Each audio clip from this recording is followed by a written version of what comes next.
Les accidents de la circulation continuent de semer la tristesse et la désolation à Abidjan comme à l'intérieur du pays. En milieu d'après-midi, le lundi 5 septembre dernier, un violent accident s'est produit dans le village de Kpoka-Ankro sur l'axe Boaké-Djibounois. Selon des témoins, c'est un véhicule de type 4x4 de couleur noire qui a percuté le jeune Kofi, âgé de 10 ans, avant de prendre la fuite.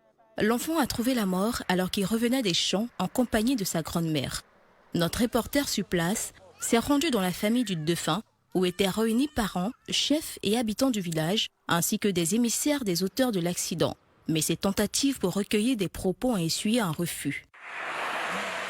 Et pendant que l'émotion était encore vive à Kpoka-Ankro, c'est l'autoroute nationale A3, sur l'axe Daloa-Boiflé, qui a enregistré un autre accident le mardi 6 septembre aux environs de 12h30.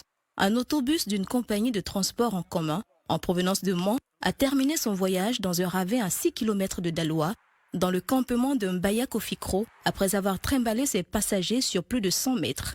Plus de 30 blessés, dont une quinzaine de cas très graves, ont été conduits par les sapeurs-pompiers au centre hospitalier régional de Daloa.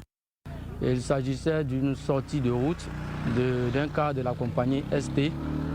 Donc nous avons déployé toutes nos équipes en présence des autres forces de défense et de sécurité du Haut-Sassandra. Alors il faut dire que le car a fait une sortie de route et nous avons de nombreuses victimes. Nous continuons de faire la prise en charge. Nous n'enregistrons pas de décès, mais il faut savoir qu'il y a eu des cas graves. Donc les médecins sont en train de continuer à faire la prise en charge. On a chargé depuis Mans. Moi personnellement, je n'ai pas trop suivi. Mais ce que j'ai vu un peu, c'est que on était à l'écran, à la télévision, on regardait les images. Et c'est comme ça, un coup, on voit maintenant le véhicule qui n'est plus sur le goudron, qui dérape, il est dans les ravins. Et c'est comme ça, on voyait le déséquilibre, le chauffeur qui luttait avec le véhicule. Bon, les passagers paniquaient, les gens criaient. Bon, quant à moi, je dis, bon, Dieu, tout est dans ta main.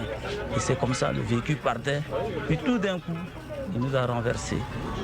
Et c'est comme ça, ça s'est stationné.